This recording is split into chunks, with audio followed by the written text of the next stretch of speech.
प्रिय मित्रों, जय श्री कृष्ण।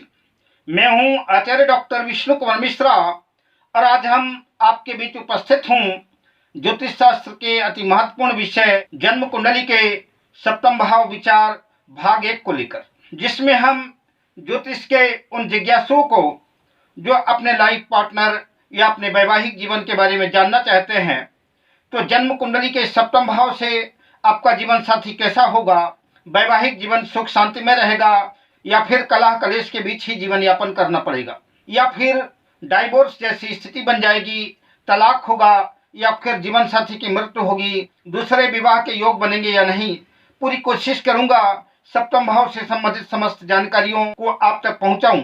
वीडियो थोड़ी बड़ी हो सकती है, इस वीडियो में अगर संभव नहीं हो सका तो अगले वीडियो में अगली चर्चा आपसे करूंगा, पर सप्तम भाव दाम्पत्य जीवन के भाव पर विस्तृत चर्चा करूं उससे पहले आपसे आग्रह, अगर आपने अभी तक चैनल को सब्सक्राइब नहीं किया है तो प्लीज चैनल को सब्सक्राइब करें, साथ ही बेल आइकन को भी प्रेस कर लें, लाइक और शेयर भी करें। तो आइए सबसे पहले आपके सामने यह चर्चा करते हैं कि जन्म कुंडली के सप्तम भाव से किन किन चीजों का विचार किया जाता है। तो सप्तम भाव से जीवन साथी यानी पुरुषों के लिए सप्तम भाव से पत्नी का विचार और महिलाओं की जन्म कुंडली में सप्तम भाव से पति का विचार किया जाता है। तो जीवन साथी का रूप, रंग, गुण, स्वभाव आदि का विचार इस सप्तम भाव से किया जाता है। पति पत्नी, दाम्पत्य जीवन, व्याभिचार, कला, काम कला, विवाह, प्रेम विवाह, तलाक, बहु विवाह आदि देखा जाता है। साथ ही आपको यह भी बताते चले कि सप्तम भाव के कारक पुरुषों के लिए शुक्र और स्त्रियों के लिए बृहस्पति सप्तम भाव के विवाह के कारक होते हैं। यह बात सप्तम भाव विचार करते वक्त हमेशा याद रखनी होगी। सप्तम भाव से गुप्त रोग, मूत्राशय, अंडकोश, लिंग, योनि, काम कला, व्याभिचार, विवाह, न्यायालय, भतीजा, साझेदारी, नष्ट हुआ धन, स्वतंत्र कार्य का विचार सप्तम भाव से किया जाता है। व्यापार व्यवसाय का विचार सप्तम भाव से किया जाता है। जो लोग जानते हैं तो अच्छी बात है, लेकिन जो लोग नहीं जानते हैं उनको साथ ही यह बताते चले कि जन्म कुंडली का सप्तम भाव कौन सा है। तो आप अपनी जन्म कुंडली निकाल सकते हैं, जो कुछ इस तरह की 12 खानों से युक्त आपकी जन्म कुंडली होगी। तो जन्म कुंडली का यह भाव प्रथम भाव है, इसी को लग्न स्थान भी कहते हैं, लग्न भाव भी कहते हैं। अब यहाँ से आप गिनना प्रारंभ करें तो यह पहला भाव हुआ, यह जन्म कुंडली का दूसरा भाव हुआ, यह जन्म कुंडली का तीसरा भाव हुआ, यह जन्म कुंडली का चौथा भाव, यह पांचवा भाव, यह जन्म कुंडली का छठा भाव और यह जन्म कुंडली का सातवां भाव यानी सप्तम भाव है। इसी सप्तम भाव से विवाह का विचार, जीवन साथी का विचार, साझेदारी का विचार, उपरोक्त बताई गई चीजों का विचार आपको इसी सप्तम भाव से करना है। यदि पुरुषों की कुंडली में सप्तम भाव का कारक ग्रह शुक्र शुभ स्थानों में बलवान होकर के पाप प्रभाव से रहित हो तथा सप्तम भाव का स्वामी सप्तमेश अपने घर में स्थित हो, पाप प्रभाव से रहित हो, तो जातक को पूर्ण स्त्री सुख प्राप्त होता है। इसी तरह से स्त्रियों की जन्म कुंडली में बृहस्पति जितना अधिक शुभ होगा, सप्तमेश क्षेत्रीय होकर के शुभ स्थान में होगा, उस स्त्री को उतना ही सुंदर पति प्राप्त होगा और उसका दाम्पत्य जीवन भी उतना सुखद सुंदर रहेगा। यदि जन्म कुंडली के सप्तम भाव में गुरु और चंद्र स्थित हो अथवा चंद्र और शुक्र स्थित हो तो जीवन साथी अत्यंत आकर्षक, लुभावनी मुखाकृति वाला सुंदर होगा। संयोग से सप्तम भाव में 4 नंबर भी लिखा हो तो यानी सप्तम भाव में कर्क राशि हो, गुरु चंद्र या फिर शुक्र चंद्र में से कोई भी 2 ग्रह स्थित हो तो जीवन साथी के सौंदर्य में 4 चांद लग जाएगा। अगर यह जोड़ी लग्न भाव में स्थित हो तो आप स्वयं सुंदर होंगे या कि फिर आप जिसकी जन्म कुंडली देख रहे होंगे वह सुंदर होगा। यदि सप्तम भाव में शनि का प्रभाव हो तो जीवन साथी सांवले रंग का होगा, हाथी जिद्दी भी हो सकता है, उम्र में आपसे बड़ा भी हो सकता है। मंगल का प्रभाव हो तो मंगली दोष के अतिरिक्त जीवन साथी धैर्यहीन, उतावलापन और क्रोधी होगा, किंतु निडर निर्भीक भी होगा। लग्न में सप्तम भाव आदि भावों में मंगल हो तो मंगली दोष बनता है, जिसमें हम पिछले वीडियो में 3 वीडियो क्या होता है मंगली दोष, डबल और त्रिबल मांगलिक दोष और मांगलिक दोष और लाल किताब के चमत्कारी उपाय की चर्चा हमने की है, जो कि सप्तम भाव विचार में अत्यंत महत्वपूर्ण है। अतः डिस्क्रिप्शन में जाकर उन तीनों वीडियो को अवश्य देखें। फलित ज्योतिष का एक सीधा सा सिद्धांत है कि जिस भाव का विचार करना हो सबसे पहले उस भाव को देखते हैं और उस भाव पर पड़ने वाले शुभ या अशुभ ग्रहों की दृष्टियों का विचार करते हैं। भाव शुभ ग्रहों से दृष्ट हो तो शुभ फल और पाप ग्रहों से दृष्ट हो तो खराब फल प्राप्त होते हैं। शुभ ग्रहों की युति या भाव के आगे या पीछे भाव में शुभ कर्तरी योग बना हो, शुभ फल प्राप्त होते हैं। या फिर भाव में पाप ग्रहों की युति या भाव के आगे पीछे पाप ग्रह यानी पाप कर्तरी योग हो तो खराब फल प्राप्त होते हैं। यह हुई भाव संबंधी विचार। चूंकि हम सप्तम भाव का विचार कर रहे हैं इसलिए सप्तम भाव को देखेंगे। तो यह देखना होगा सप्तमेश यदि सप्तम भाव में हो या सप्तम भाव में सप्तमेश की दृष्टि हो, शुभ ग्रहों से युत या दृष्ट हो, स्वराशि उच्च राशि में हो तो अच्छा फल प्रदान करेगा। किंतु सप्तमेश सप्तम भाव का स्वामी पीड़ित हो, पाप ग्रहों से युत हो, पाप ग्रहों से दृष्ट हो तो शुभ फलों में कमी आ जाएगी।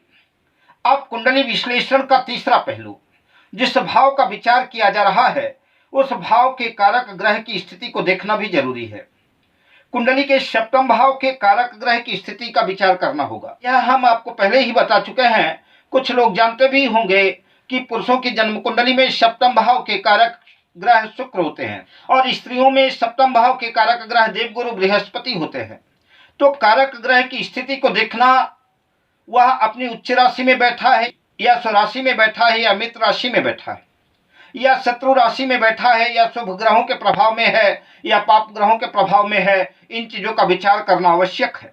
तो यह महत्वपूर्ण बात आपको याद रखनी है कि सप्तम भाव ही नहीं अपितु जन्म कुंडली के पहले भाव से लेकर के 12वें भाव तक जिस भी भाव का विचार करना हो तो उस भाव पर पड़ने वाले शुभ या अशुभ ग्रहों के प्रभाव और दृष्टि को देखना है। भाव के स्वामी भावेश ग्रह के शुभ और अशुभ स्थितियों और दृष्टियों को देखना है और उस भाव का जो भी कारक ग्रह हो उस कारक ग्रह की शुभ या अशुभ स्थितियों को देखना है। यहाँ हम सप्तम भाव संबंधी 2 जन्म कुंडलियों के उदाहरण के रूप में ले रहे हैं। दोनों देश के सर्वाधिक चर्चित महान हस्तियों में से एक है और आप दोनों से परिचित हैं। दोनों लोगों के दाम्पत्य जीवन के बारे में भी जानते हैं।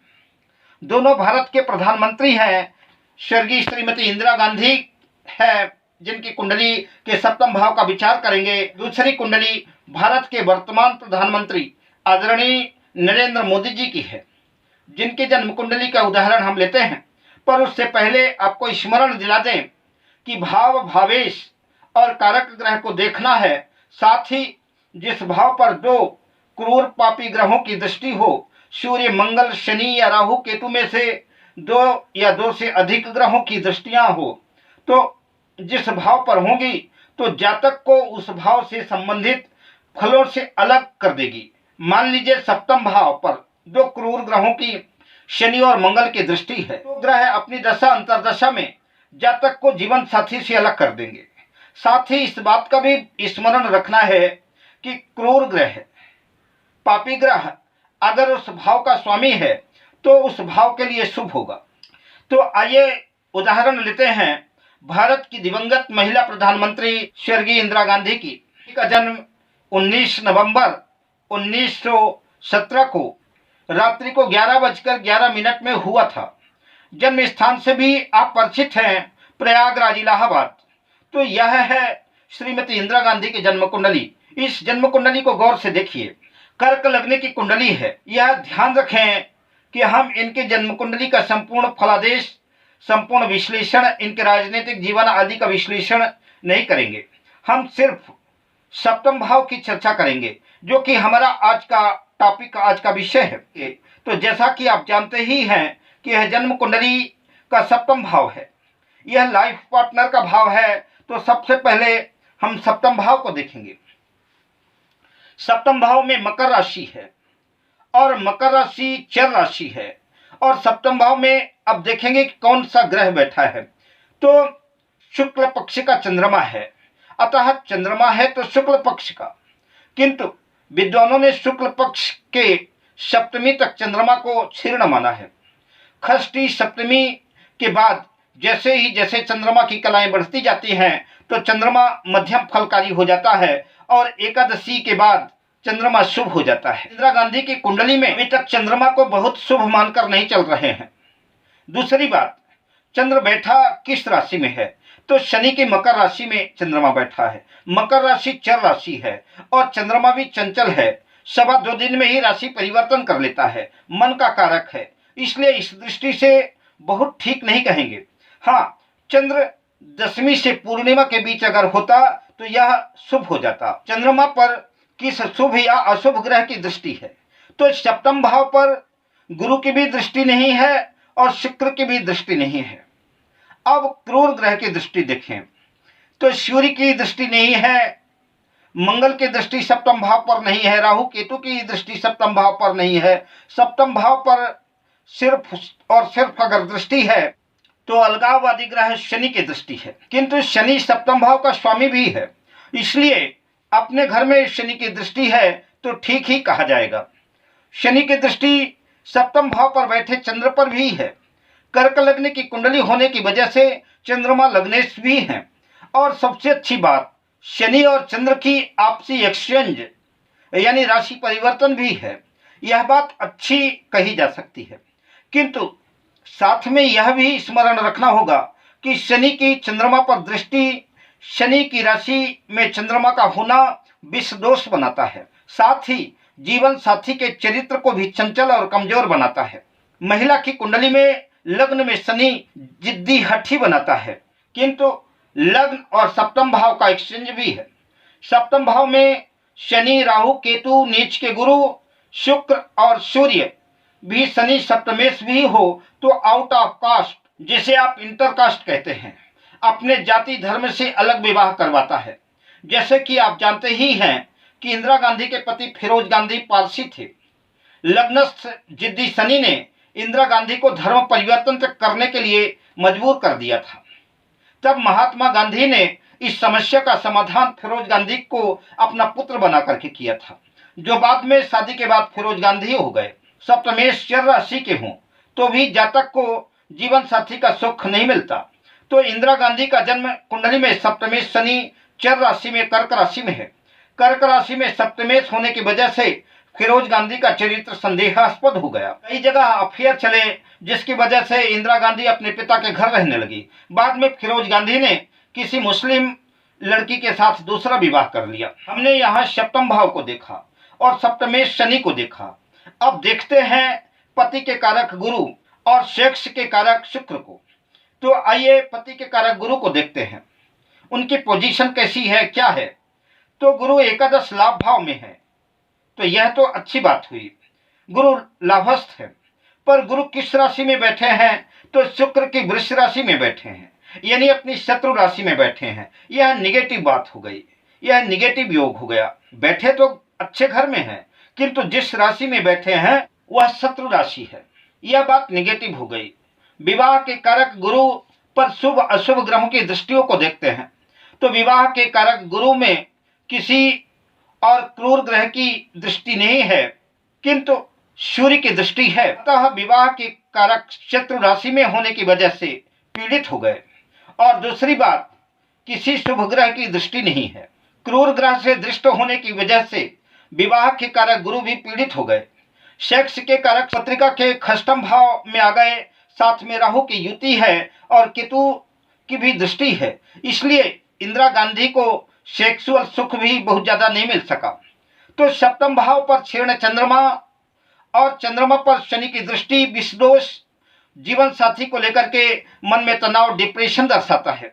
सप्तमेश शनि पाप कर्तन योग में भी फंस गए, यानी एक तो शनि स्वयं क्रूर और पापी ग्रह है, ऊपर से द्वितीय भाव में बैठे मंगल और 12वें भाव में बैठे केतु ने पाप कर्तन योग लगा करके शनि के पापत्व में और वृद्धि करके हठी और जिद्दी बना करके पति से दूरी बना ली, जिसकी वजह से दाम्पत्य सुख इंदिरा गांधी को ज्यादा दिनों तक नसीब नहीं हो सका।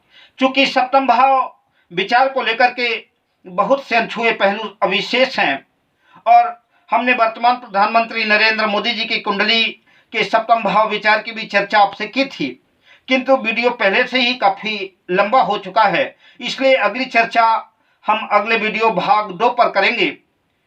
तब तक के लिए हम शुभकामनाओं के साथ लेते हैं विदा। जय श्री कृष्ण।